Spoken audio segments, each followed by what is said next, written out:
পৃথক তেলেঙ্গানা গঠনে কংগ্রেস ওয়ার্কিং কমিটির সবুজ সংকেতের পর দেশের বিভিন্ন অংশ থেকে একাধিক ছোট রাজ্যের দাবি উঠতে শুরু করেছে। পৃথক রাজ্যের দাবিতে গত 5 দিন ধরে উত্তপ্ত অসমের কার্বি আংলং। পুলিশ সূত্রে খবর, একাধিক সরকারি দপ্তরে আগুন লাগিয়ে দিয়েছে বিক্ষোভকারীরা। বুধবার থেকে কার্বি আংলংয়ে কারফিউ জারি হয়েছে। মাঝে কয়েক ঘন্টার জন্য কারফিউ শিথিল করা হলেও ফের কারফিউ জারি করেছে জেলা প্রশাসন। সোমবার থেকে হিল স্টেট ডেমোক্রেটিক পার্টি ডাকে শুরু হচ্ছে 100 ঘন্টার বন্ধ। অন্যদিকে তেলেঙ্গানা নিয়েও জটিলতা অব্যাহত। টিআরএস সভাপতি কে চন্দ্রশেখর রাও এদিন সাফ জানিয়ে দিয়েছেন, হায়দ্রাবাদকে তেলেঙ্গানা ও অন্ধ্রের যৌথ রাজধানী হিসেবে তাঁরা মানবেন না।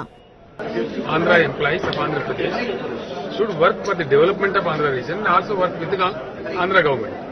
Existing Telangana employees should work with the Telangana government. There is nothing wrong in this. Okay.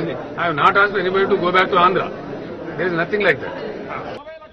বিনিয়োগকারীদেরও তেলেঙ্গানায় আসার আহ্বান জানিয়েছেন কে চন্দ্রশেখর রাও। এবিপি আনন্দ।